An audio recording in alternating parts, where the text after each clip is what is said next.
बिहार में भूमाफियाओं के द्वारा बड़े पैमाने पर जमीन के नाम पर जालसाजी और धोखाधड़ी किया जाता है।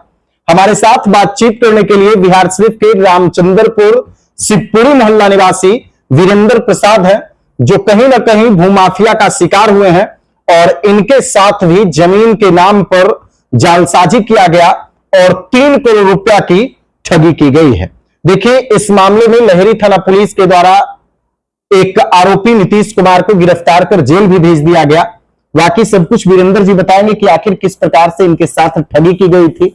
हालांकि जो नीतीश कुमार है, उनके परिवार वालों के द्वारा आरोपों को बेबुनियाद भी बताया गया था कि वीरेंद्र प्रसाद ने जो आरोप लगाया है वो आरोप जो है वो बेबुनियाद आरोप है, झूठा आरोप है। लेकिन आपके द्वारा ये आरोप लगाया गया, एफआईआर भी दर्ज कराया गया कि जमीन के नाम पर 3 करोड़ रुपया नीतीश कुमार के द्वारा ठग लिया गया। कैसे ठगा गया, किस तरह से आपको जाल में फंसाया गया? बिल्कुल सत्य बात है। उसने हमारे साथ जालसाजी किया, फ्रॉड करके सारा काम नीतीश कुमार का किया हुआ है। कौन है नीतीश कुमार? नीतीश कुमार है, बैंक कॉलोनी में इनका मकान है, प्रमोद सिंह के बेटा हैं और जॉन डियर ट्रैक्टर शोरूम के मालिक हैं और वह भी श्याम बाबा का लाडला कहलाते हैं अपने आप को। अच्छा, श्याम बाबा का लाडला के नाम से जो प्रसिद्ध नीतीश कुमार हैं, वही आपके साथ धोखाधड़ी। सारा कितना रुपया का धोखाधड़ी की? 3 करोड़ रुपया हमसे नीतीश कुमार लिए हैं। 3 करोड़ रुपया? 3 करोड़ एक ही बार में? 3 करोड़ रुपया बहुत बार, कई बार में, कई किस्तों में उन्होंने लिया है। अच्छा। सारा नीतीश कुमार ही लिए हैं। इसका एग्रीमेंट वगैरह भी सब कुछ हमारे पास है। सारा सबूत, सारा कागजात आपके पास है? सारा कागजात है, कुछ भी ऐसा नहीं है। कागजात है, ऑडियो है, वीडियो है, उन्होंने से खुद स्वीकार किया है। और बाद में जब हम लोग को पता चला कि हमारे साथ जालसाजी हो गया तो खुद पंचायती के लिए, समझौता के लिए हम लोग को अपने घर पे बुलाए और घर पे बुला करके सारा समझौता हुआ। बहुत अच्छे माहौल में समझौता हो गया। हालांकि बाताबाती हुआ, उसके बाद ही माने वो, लेकिन समझौता हो गया। और समझौता में वो गछे कि हम पैसा लिए हैं। उस समझौता के दिन हमको 59,01,000 का 6 गो चेक, मतलब हुआ कि 9,85,000 का प्रति चेक 6 गो हमको दिए, जो कि 59,01,000 का होता है। ये सिर्फ भ्रम में रखने के लिए दिए थे, हमको चेक भांजा नहीं। अच्छा। और अच्छा, कैसे आप उनके जाल में फंस गए? जाल में फंसाया गया? वो हमको एक एग्रीमेंट दिखाए थे जिसमें वो जितेंद्र प्रसाद सिपाह के हैं, उनका जमीन बताया गया और हमको एग्रीमेंट दिखाए थे उनके नाम से कि हम उनसे बिक्री के लिए एग्रीमेंट लिए हुए हैं। कितना जमीन था? कितना? 10 डिसमिल। 10 डिसमिल जमीन। हाँ, पहले हमको 5 डिसमिल देने की बात करते थे, बाद में उनका मन में क्या हुआ, या शुरू से जालसाजी करते थे, बाद में बोले 10 डिसमिल आप ले लीजिए। अच्छा, तो हम उसके लिए भी तैयार हो गए। ये जमीन किस मौजा में था? कहाँ? सिपाह मौजा में। सिपाह मौजा में था। कहाँ पे ये जमीन था? पिलर नंबर, मानिए उनका जो शोरूम है ना, उससे 100-200 गज उत्तर साइड में, पश्चिम रोड के पश्चिम, मेन एनएच पर। अच्छा, मेन नेशनल हाईवे पे जमीन था जी। उस जमीन को किनके द्वारा दिखाया गया? नीतीश कुमार खुद चल के दिखाया जमीन। अच्छा, वो क्या बताए उस जमीन के बारे में? जमीन बताए कि जमीन हम पहले लीज एग्रीमेंट लिए हुए थे, किरायानामा लिए हुए थे। अच्छा। उसका कागज दिखाए, फिर दिखाया कि इसका हम सेल का बयाना करा लिए हैं, सो अब हम बेचेंगे, किसी को बेचेंगे तो आप ही ले लीजिए। क्योंकि हमसे उनसे मित्रता थी तो हमको बताए, या मित्रता थी क्या थी, हमको ठगने के हिसाब से ही शुरू से साजिश कर रहे थे। अच्छा। हम उनकी बात को नहीं समझे, हम उनके जाल में फंस गए। अच्छा। और उनको से बयाना लिखवा लिया, काफी पेमेंट दे दिया। उसका देखिए पेमेंट में एग्रीमेंट हुआ है, उसका ये कागज है। अच्छा, कागज है एग्रीमेंट में, उसमें नीतीश कुमार का एग्रीमेंट है। वो सब सारा कितना बार पैसा लिए, अंगूठा का निशान दिए, सब है। अब बाद में ये व्यक्ति बजाते पूरा दस्तावेज आपके पास पूरा सच। उसके बाद क्या हुआ, बोले हम कई बार बोले थे जितेंद्र जी से हमको मिलवा दीजिए। अच्छा, जो जमीन मालिक? हाँ, बोले थे कि शुरू में आके आपको उनसे भेंट करा देंगे, बात करा देंगे सब। हम काफी दबाव बना रहे थे, तो इसके लिए वो 1-2 बार हमसे टेलीफोनिक बात, 1-2 बार क्या 4-5 बार अपने मोबाइल से ही बात कराए कि हाँ लीजिए जितेंद्र, हमको समझा देता था। हम उनके भ्रम में आ जाते थे। बाद में हम बोले नहीं, हमको मिलना है, तो वो हमारे पास लेकर के आए जितेंद्र जी को 26 जनवरी को हमारे पास, हमारे घर में। अब बातचीत हुआ, कहे कि ऐसा करते हैं जमीन मालिक से एग्रीमेंट करा देते हैं। फिर हम और खुश हो गए कि जमीन मालिक से एग्रीमेंट हो जाता है और अच्छी चीज है। सही बात है। तो हमने बोला ठीक है, यस। उस समय वो थोड़ा सा चाल और खेले, रेट भी बढ़वा दिया जमीन का।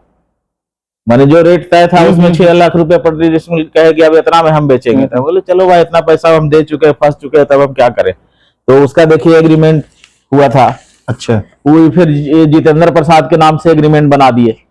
देखिए अच्छा, फिर दोबारा जमीन मालिक के नाम से हाँ एग्रीमेंट बना दिए, उसका एग्रीमेंट का कागज ये है। अच्छा, जब लेकिन हमको कुछ डाउट होने लगा क्या, जब वो हम नीतीश जी से उनका आधार कार्ड मांगे उन जमीन मालिक से, तो जमीन मालिक टाल दिया नीतीश जी पर कि यही देंगे।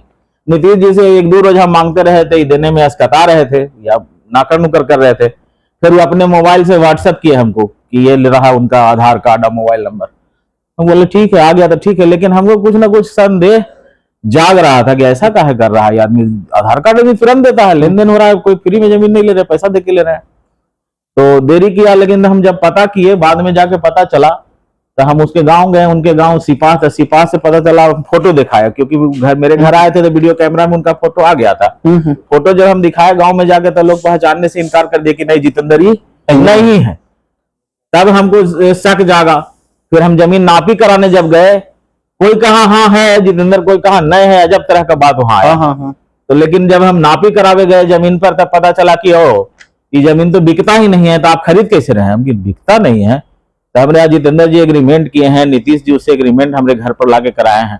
तो हमको समझ में आ गया कि हमको कहीं ना कहीं लोग फंसा दिया है, लगता है फंस रहे हैं। तो हम नीतीश जी को बोले कि भाई ऐसा ऐसा बात है, तो कहीं ना अच्छा एक काम कीजिए, आइए घर पर बैठ करके बात करेंगे। तो जो है कि 15 फरवरी को पहले हमको सुबह सुबह फोन किया कि जितेंद्र बाबू भी आ गए हैं, जो आप चल आइए। ठीक है, तो वो अपने शोरूम में पहले बुलाया, शोरूम में कुछ देर बातचीत हुआ, जिसका कि कहिए हम ऑडियो भी है, लेकिन हम बता नहीं सकते हैं। हाँ, साक्ष्य के रूप में उसको न्यायालय में प्रस्तुत किया जाएगा समय आने पे। समय आने पे। और बाद में क्या हुआ कि वो वहां से वो निकल गए, देखे ना कि वो उनके जाल में हम नहीं अब फंस रहे हैं, तो वहां से निकल गए बोल के कि हम मंदिर जा रहे हैं। अब मंदिर से बोले मंदिर से हो करके आते हैं तब बात होगी। और जितेंद्र जी को भी बुलाए थे, वो भी अभी तक नहीं आ पाए थे। उसके बाद वो मंदिर गए, मंदिर से वो घर चल गए। उसके बाद हमको बोले कि आप घर पर आइए, तो हम घर पर गए 4 आदमी के साथ। हम थे, बेटा मेरा और ये हमारे कर्मचारी थे, उनके साथ घर पर गए। तो जब हम घर से उनके गली में घुस रहे थे, तो वो भी 4-5 आदमी को अपना बुलाए हुए थे। संजोग ऐसा हुआ कि वो लोग भी घुसा और हम लोग भी साथ ही घुसे लगभग उनके घर में। और बाद में पंचायती हुआ उनके घर में जाके, पहले बाताबाती हुआ, बाताबाती में मान गए वो कि हाँ पंचायती हम लिए हैं पैसा, उसका सारा ये है कागज। अच्छा, उसका पंचायती नामा हुआ, साक्षी लोग भी सब मौजूद थे? सब मौजूद हुए, सारा ही पंचायती हुआ। अच्छा, और उसके बाद जब पंचायती में कुछ बात, हमको पैसा वहां नगद भी कुछ दिया गया, 6,60,150 रुपया हमको नगदी दिया गया। आखिर ये पंचायती नामा वाला आदमी के पास 1,90,000 रुपया वो ऑनलाइन भी ट्रांसफर किए। अच्छा, हमारे अकाउंट पे नहीं ट्रांसफर किए। अच्छा, बोले आप वाला मुझे इवेंट करता है, लेकिन किसी और आदमी के नाम पे वो चला गया पेमेंट। और उसके बाद हुआ कि कल पैसा आपको 25 लाख हम दे देंगे, 2-3 दिन और ठहरिएगा, फिर 25 लाख का किस्ती हम आपको दे देंगे। और चेक भी हमको 6 वो दिए थे, लेकिन ये सब हमको खाली उजरा रहे थे। समझौता कर लिए थे कि पैसा हम आपको वापस समझौता। फिर बोले कि हमारा घर पे लिख दीजिए, कहा कि जमीन तो मिलेगा नहीं आपको, क्योंकि जमीन मालिक बेचता नहीं। तो वो अपना घर जिसमें पंचायती हुआ ना, वो बोले कि घर पे कर्ज लिख ला, कि हम घर के नाम पे कर्ज ले लियो है, से तू एरे पर लिख दे, घरवा हम तोरा लिख देवो या बेच देवो, इस तरह से हम करके तोरा दे देवो पैसा, हम 1 रुपया लौटा देंगे। यही बात हुआ। लेकिन जो बात से फिर फिसलने लगे, क्योंकि कभी बोले 2 रोज में 25 लाख दे देंगे, कभी बोले 3 रोज में 25 लाख दे देंगे। और फिर बाद में हमको लगा कि सब हमको भरमार है, हमको पैसा देगा नहीं।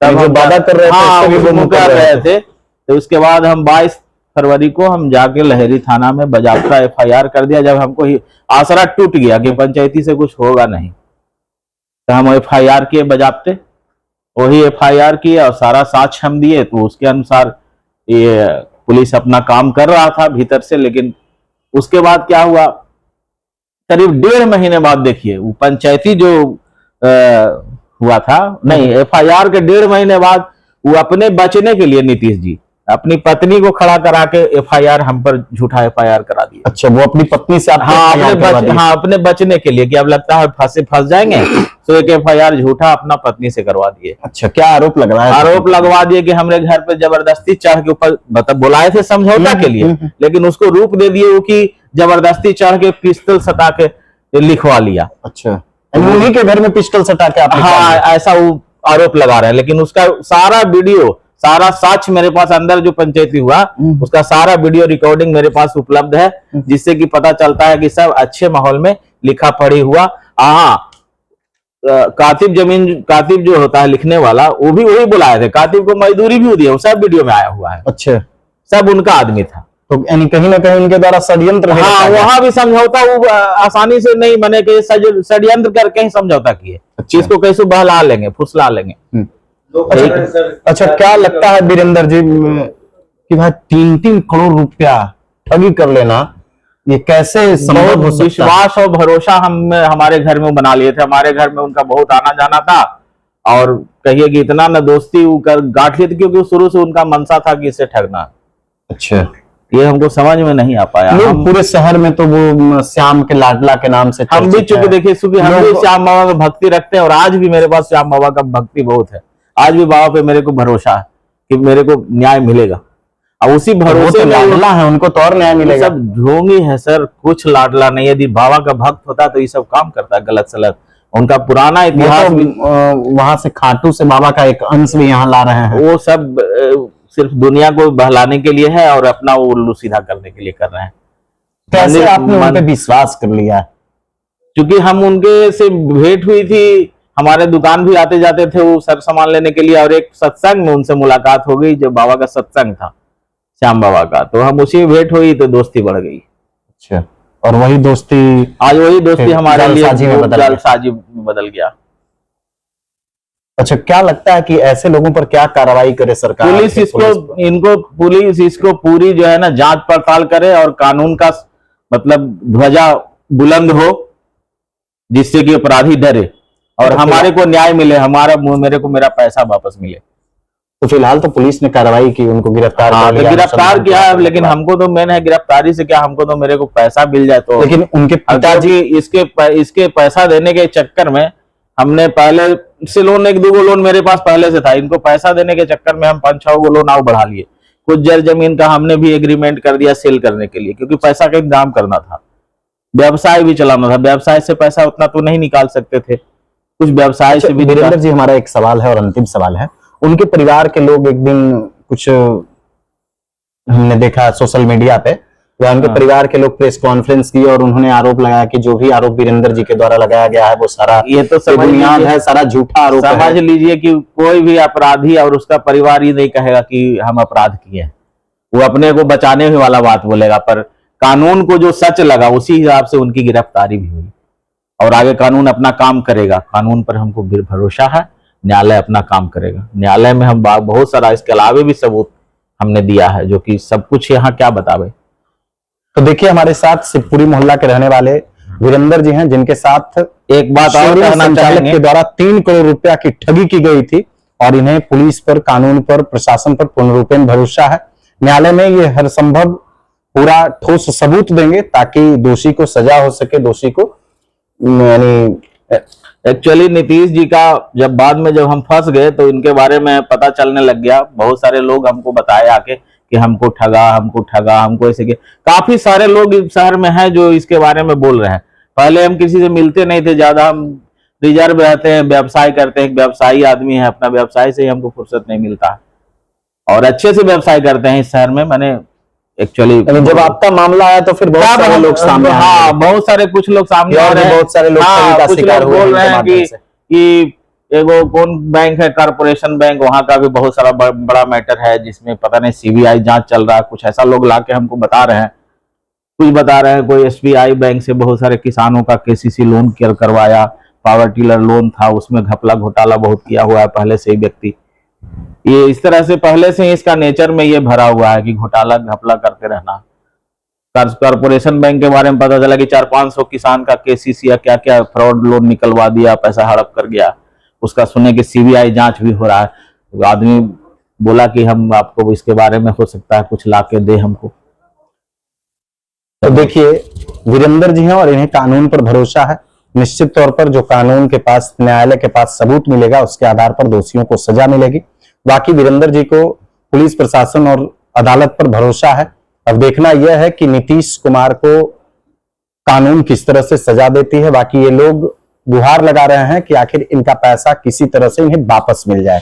बाकी आप लोग ऐसे फ्रॉड लोगों के बारे में क्या कुछ सोचते हैं जो जमीन, दूसरों का जमीन दिखाकर दूसरे व्यक्ति को खड़ा कर लोगों को विश्वास में लेकर जालसाजी और धोखाधड़ी का काम करते हैं। उन लोगों के बारे में आप लोग क्या कुछ सोचते हैं, कमेंट बॉक्स में जरूर बताइए। वीडियो को ज्यादा से ज्यादा लोगों तक शेयर कर दीजिए। वीडियो देखने के लिए धन्यवाद।